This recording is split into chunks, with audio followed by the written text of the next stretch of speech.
Assalamualaikum warahmatullahi wabarakatuh.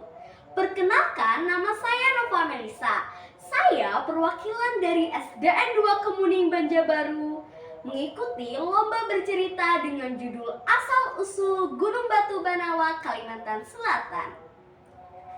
Konon pada zaman dahulu kala di Desa Pagat, Kalimantan Selatan, hiduplah seorang janda tua yang bernama Diang Engsu dan seorang anaknya yang bernama Raden Penganten. Kehidupan mereka berdua diliputi dengan rasa kasih sayang karena di keluarga itu hanya terdiri dari 2 orang, sehingga tidak ada anggota keluarga lain tempat membagikan kecintaannya. Kehidupan mereka berdua sangat sederhana. Mereka hanya hidup di alam sekitarnya. Tumbuhan hanya terbatas pada halaman rumahnya. Demikian pula perburuannya hanya terbatas pada sekitar desa mereka. Karena itulah pada suatu hari Raden Penganten berminat untuk pergi merantau, mencari pengalaman dan kehidupan baru di negeri orang. Ibu, bolehkah saya pergi merantau? Saya ingin kehidupan kita lebih baik dari sekarang. Jangan, anakku. Sebaiknya kamu tidak usah pergi dari kampung kita ini. Dengan berburu pun itu sudah cukup. Apalagi kamu meninggalkan ibu sendirian. Tidak, Ibu. Walaupun Ibu melarang saya akan tetap pergi.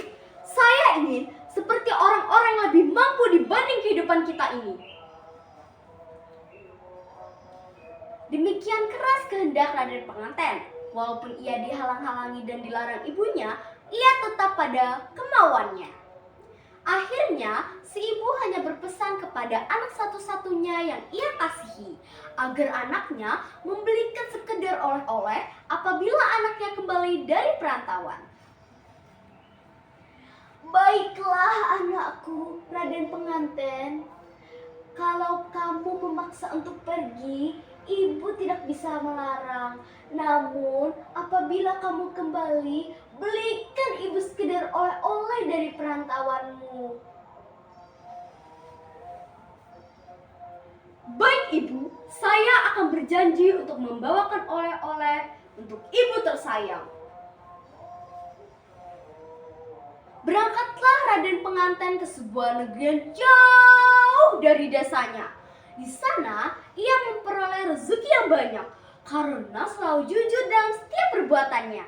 Di sana juga, ia dapat pula menabungkan uangnya hingga dapat membeli barang-barang berharga untuk dibawa kembali kelak. Di perantauan, Raden Penganten menikah dengan seorang putri dari negeri tersebut yang cantik paras mukanya.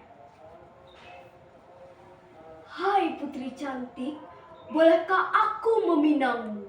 Aku sangat tertarik dengan paras mukamu yang cantik dan pribadimu yang baik.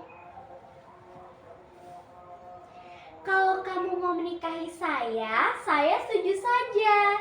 Asal kamu mau menerima saya apa adanya. Demikianlah Raden Penganten tinggal di perantauan beberapa tahun lamanya.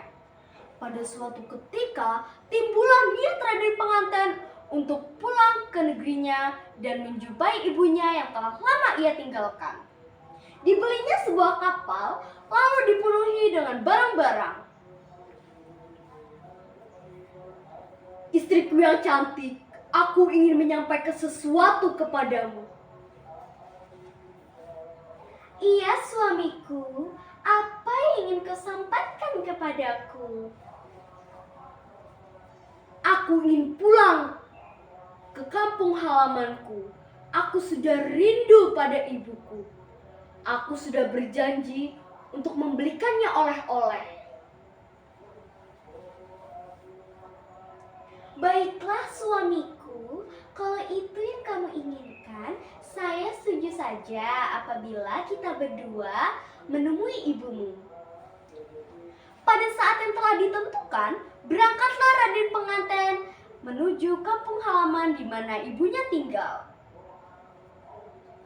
Berita kedatangan itu terdengar pula oleh ibunya. Ibunya yang sekarang telah tua tergesa-gesa datang ke pelabuhan untuk menjemput anaknya yang tercinta. Hai anakku, Raden pengantin, bagaimana kabarmu sekarang? Ibu sudah rindu padamu. Hah? Kamu siapa? Aku bukan anakmu. Kamu bukan ibuku. Pergi sana. Raden pengantin, kenapa kamu tidak mau mengakuiku sebagai ibumu? Bukan, kamu bukan ibuku. Sebaiknya kamu pergi dari sini. Betapa kecewa dan sakit hati Diang Isung. Jangankan mendapat oleh-oleh yang dipesannya dulu, mengakui dirinya sebagai ibu yang telah melahirkannya pun Raden pengantin tidak mau. Rupanya di depan istrinya yang cantik jelita, ia merasa malu mengakui Diang Isung sebagai ibunya.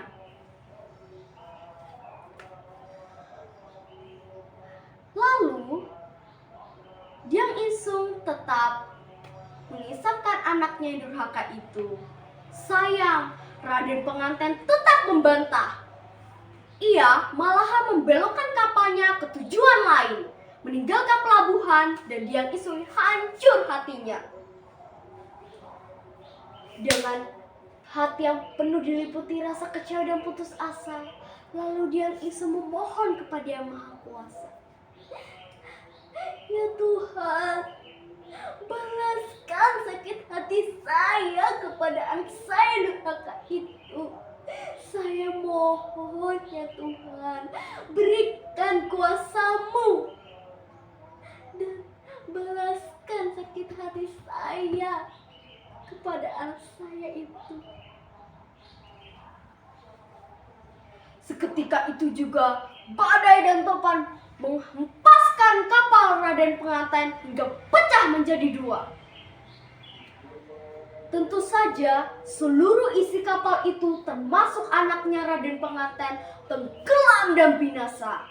Adapun bekas pecahan tersebut yang kemudian berubah menjadi gunung batu, yang kemudian dinamakan Gunung Batu Banawa. Demikianlah cerita dari saya.